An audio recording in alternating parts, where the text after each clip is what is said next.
तो hello friends, कैसे हो आप सब। उम्मीद करता हूँ आप सब एकदम खैरियत से होगे। तो स्वागत है आपका फिर से हमारे चैनल एग्री पाठशाला में।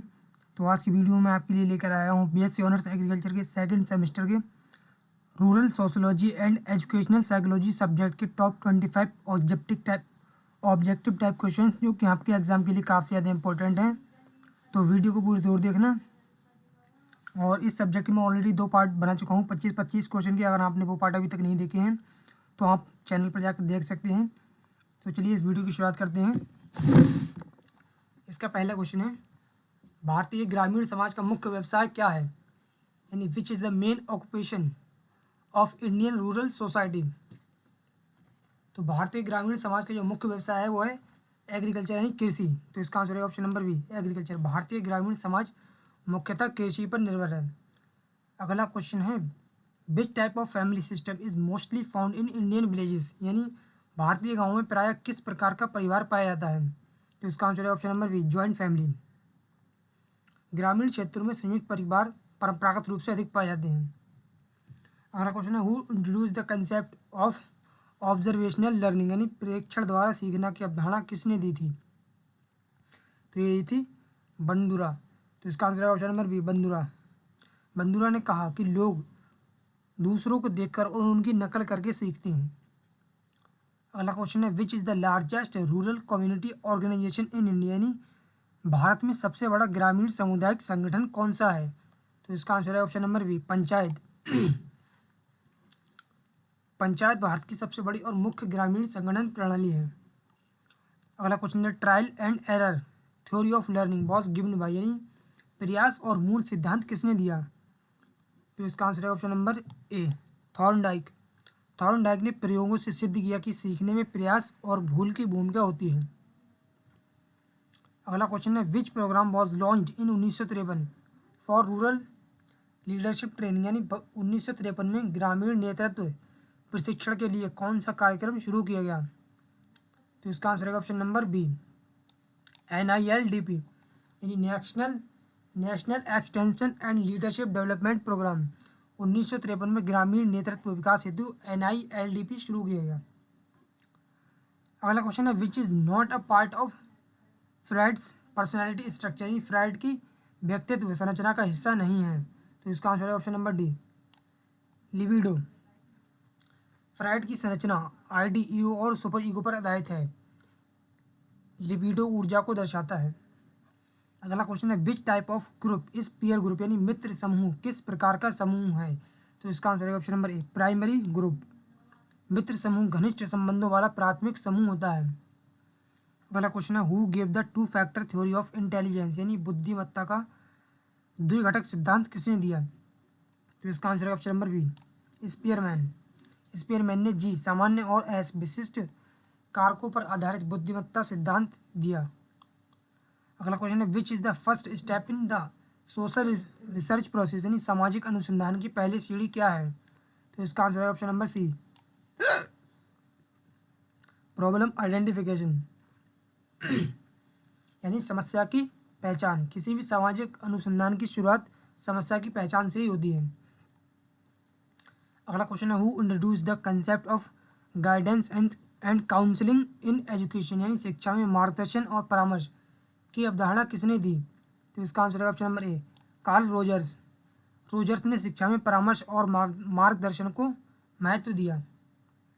अगला क्वेश्चन है, which one is not a rural development programme, यानी इनमें से कौन सा ग्रामीण विकास कार्यक्रम नहीं है। तो इसका आंसर है ऑप्शन नंबर ए, ऑप्शन नंबर डी, नासा। बाकी IRDP, मनरेगा, ICDS ये तीनों ही ग्रामीण विकास के कार्यक्रम हैं, जबकि नासा एक अंतरिक्ष एजेंसी है जो ग्रामीण विकास कार्यक्रम नहीं है। अगला question, the law of readiness is related, यानी तत्परता का नियम किससे संबंधित है। तो इसका आंसर है option number B, Thorndike. Thorndike ने कहा कि जब छात्र सीखने के लिए तैयार हो जाता है तो वह अधिक प्रभावी ढंग से सीखता है।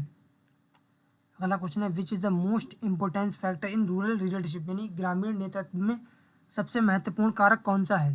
तो इसका आंसर है option number D, communication skill, यानी संचार का कौशल।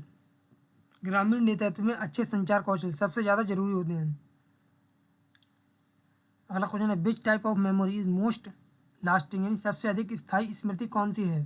तो इसका आंसर है option number C, long term memory. दीर्घकालीन स्मृति लॉन्ग टर्म मेमोरी सबसे अधिक स्थायी होती है। अगला क्वेश्चन है which is not an element of social structure, यानी सामाजिक संरचना का तत्व नहीं है। तो इसका आंसर है option number C, soil fertility, यानी मृदा उर्वरता। सामाजिक संरचना में मानदंड, मूल्य और भूमिका शामिल है, मिट्टी की उर्वरता नहीं। अगला क्वेश्चन है who introduce the first intelligence test, यानी पहला बुद्धिमत्ता परीक्षण किसने दिया? तो इसका आंसर है option number A, Alfred Binet. Alfred Binet ने 1905 में पहला आईक्यू टेस्ट बनाया। अगला क्वेश्चन है which is the main source of social control in villages, यानी गाँव में सामाजिक नियंत्रण का मुख्य साधन क्या है? तो उसका आंसर है option number B, panchayat. Panchayat ग्रामीण समाज में अनुशासन और नियंत्रण बनाए रखने का मुख्य साधन है। अगला क्वेश्चन है which learning is based on reward and punishment, यानी कौन सा अधिनियम पुरस्कार और दंड पर आधारित है? तो इसका आंसर है option number B, operant conditioning. Skinner के अनुसार ऑपरेंट कंडीशनिंग पुरस्कार और दंड पर आधारित है। अगला क्वेश्चन है which is the best method to study rural problems, यानी ग्रामीण समस्याओं का अध्ययन करने की सबसे अच्छी विधि कौन सी है? तो इसका आंसर है ऑप्शन नंबर डी, सर्वे। ग्रामीण समस्याओं के व्यापक अध्ययन हेतु सर्वेक्षण विधि सबसे प्रभावी है। अगला क्वेश्चन है which programme is known as food for work, यानी कौन सा कार्यक्रम खाद्य के बदले काम के नाम से जाना जाता है? तो इसका आंसर है option number B, NREP। NREP यानी नेशनल रूरल एम्प्लॉयमेंट प्रोग्राम।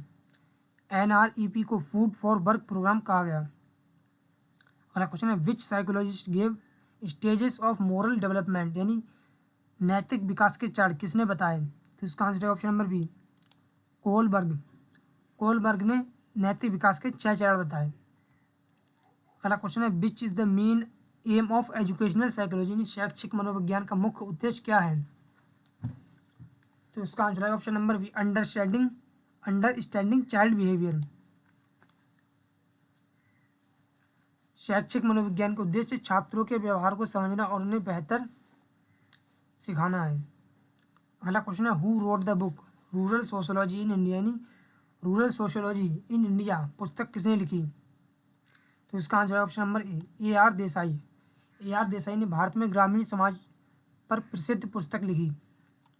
अगला क्वेश्चन है which is the most effective method of teaching in rural education, यानी ग्रामीण शिक्षा में सबसे प्रभावी शिक्षण विधि कौन सी है? तो इसका आंसर है option number B, demonstration method, यानी ग्रामीण शिक्षा में दिखाकर सिखाना डिमोन्स्ट्रेशन सबसे प्रभावी माना जाता है। तो फ्रेंड्स ये थे कुछ BSc ऑनर्स एग्रीकल्चर के 6th सेमेस्टर के rural sociology and educational psychology subject के टॉप 25 ऑब्जेक्टिव टाइप क्वेश्चंस, जो कि आपके एग्जाम के लिए काफ़ी ज़्यादा इंपॉर्टेंट हैं। तो अगर आपकी वीडियो पसंद आई तो इसको लाइक करना, कमेंट्स करना, शेयर करना और हमारे चैनल एग्री पाठशाला को सब्सक्राइब करना।